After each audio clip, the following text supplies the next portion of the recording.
Hey, what's up? The Mosin Nagant. This is a Russian designed bolt action that shoots a pretty decent sized round. The 7.62 by 54 rimmed. They also have a Polish variant that is chambered in 7.92 by 57, and Finnish variants are chambered in 7.62 by 53R. Um, this is a Russian design, but many different countries produced it, such as, of course, Russia, Finland, Czechoslovakia, Estonia, China, Hungary, Romania, and the good old US of A. Remington also made a few of these for Russia.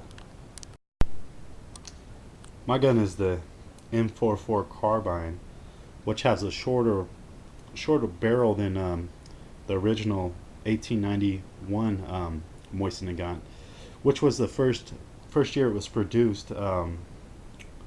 And the reason why they made the barrel shorter was for more maneuverability and versatility. Um, this also has an attached bayonet, and some other variants don't. Just the shorter ones do, and even some shorter ones don't have the attached bayonet, which I might look into getting M38. It's the same gun, just with no bayonet. The bayonet's cool, but it's practically useless for me, unless a horde of zombies are attacking, I guess. um, they made many different variants of this gun. I mean, the only thing that pretty much stayed the same was the back half of the gun, pretty much, here back, and different size barrels and whatnot. Let's take a look at the bayonet. Like I said, it's attached and it swings out. What you gotta do is pull that back a little bit. See if I can't do it one-handed. And swing it up and it'll lock into place. This gun was sighted in with the bayonet extended, so when you shoot it, it's more accurate with it extended. 5 rounds in the fixed box magazine. See if I can with the floor plate. There's a lever right there, and it drops out, and we'll drop any rounds in there. You can feed it via stripper clips. There's a clip, and you just push all 5 rounds in there, and you're ready to go.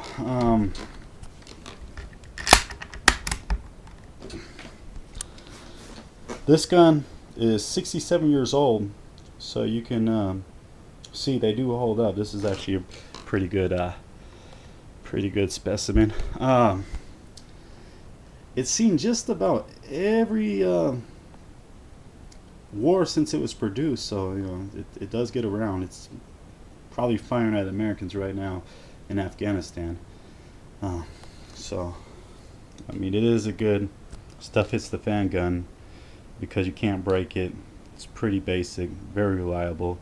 And to strip it, all you have to do is, or field strip it, pull the trigger back, and the bolt will slide straight back out. I'm not going to do it, but it does, trust me. Yeah, I mean, the reason why I bought this was just for some good old-fashioned, cheap shoulder bruising fun. And that it does. If you shoot a couple hundred rounds out of this thing, you're going to feel it the next day. And you can't get that out of a 22. And I don't really feel like spending a whole bunch of money on ammo on my 30-06. I just sight that in, and it's for longer shots. This is to blow up trees and pumpkins and TVs or whatnot. It's not a very expensive gun. I paid $125. I've seen one go yesterday for $140 on a local gun site, and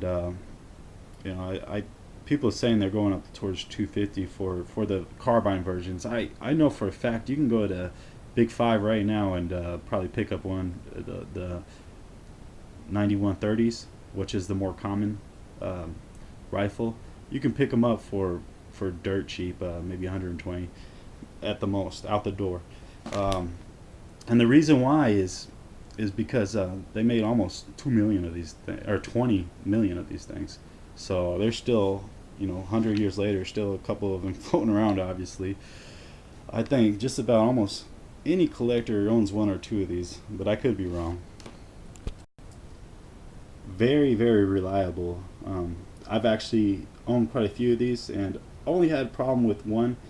Um, there was a interrupter. It was malfunctioning, and every now and again it would let um, a round up and rim lock the one that's already in the bolt ready to chamber. So, um, but other than that, I've never had a misfire or jamming up besides that one rifle.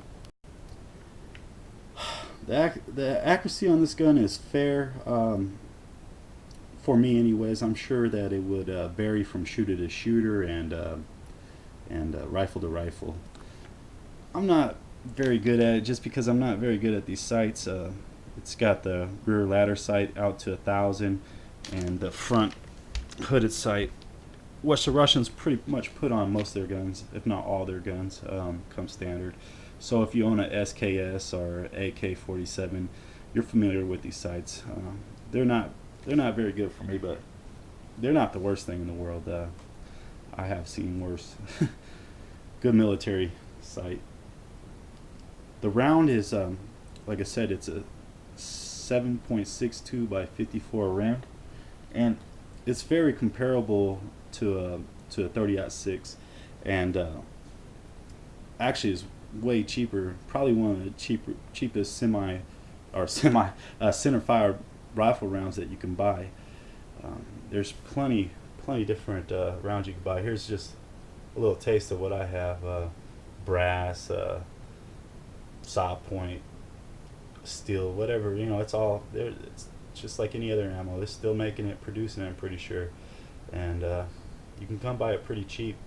I think you can get like 440 rounds for $700 or $75 at a local ammunition shop around here. So overall, this is a pretty decent gun. It's rugged, reliable. It's easy to maintain. Like I said, it's easy to field strip. Just pull the trigger, pull a bolt out, and I think I covered just about everything. Appreciate you watching. If you like this video, go ahead and push the like icon, and if you really like the video, go ahead and subscribe. Thanks. Have a nice day.